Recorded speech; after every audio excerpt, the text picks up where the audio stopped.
டைஸ்ல இந்த model question கேட்டாங்களா எப்படி குயிக்கா சால்வ் பண்ணுறது பார்க்கலாம். இங்க ஒரு 2 பகடை கொடுத்துருக்காங்க, அதுல புள்ளி கொடுத்துருக்காங்க. அதாவது 1ல இருந்து 6 வரைக்கும் புள்ளி கொடுத்துருக்காங்க. அதுல 4 புள்ளிக்கு ஆப்போசிட்டா எந்த புள்ளி வரும்னு கேட்டுருக்காங்க. கொஸ்டின்ல 2 பகடைகள் கொடுத்துருக்காங்க. ஸோ 2 பகடையிலுமே ஒரு குறிப்பிட்ட புள்ளிகள் இருக்குது. இந்த புள்ளிகள் பார்த்தோம்னா எதுவுமே சொல்லலைன்னா, அதாவது புள்ளிகள் பார்த்தோம்னா எதுவுமே மென்ஷன் பண்ணலைன்னா நம்ம 1ல இருந்து 6 வரைக்கும் வச்சுக்கணும். அதாவது ஒரு பக்கம் ஒரு புள்ளி இருக்குன்னா அடுத்த பக்கம் 2 புள்ளி, 3 புள்ளி, 4 புள்ளி, 5 புள்ளி, 6 புள்ளி இந்த மாதிரி இருக்கும். ஸோ இதுல 4வது புள்ளிக்கு ஆப்போசிட்டா என்ன புள்ளி வரும்னு கேட்டிருக்காங்க. ஸோ இந்த மாடல் சம் கேட்டாங்களா, ரெண்டுலையும் பாருங்க ஏதாவது ஒரு புள்ளிகள் காமனா இருக்கும். ஸோ இங்க 2 டைஸ்லயுமே 4 புள்ளி, 2 டைஸ்லயுமே பாருங்க 4 புள்ளிகள் பார்த்தோம்னா காமனா இருக்கு. எந்த புள்ளிகள் காமனா இருக்கோ அதுல இருந்து அப்படியே கிளாக் வைஸ் ரைட் பண்ணிட்டு வாங்க. ஸோ ஃபர்ஸ்ட் டைஸ் பாருங்க, நான் ஃபர்ஸ்ட் 4 புள்ளி இருக்குது, அடுத்தது பாருங்க 6 புள்ளி இருக்குது, அடுத்தது 5 புள்ளி இருக்குது.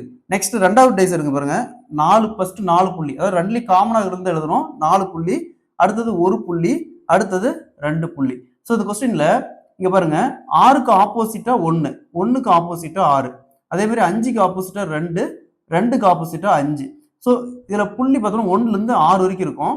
இப்போ நமக்கு தேவை 4க்கு ஆப்போசிட்டா என்ன வரும்னு கேட்கறாங்க. ஸோ இப்போ பாருங்க இதுல எது மிஸ் ஆகுது, 3 மிஸ் ஆகுது. அப்ப 4க்கு ஆப்போசிட்டா 3, 3க்கு ஆப்போசிட்டா 4.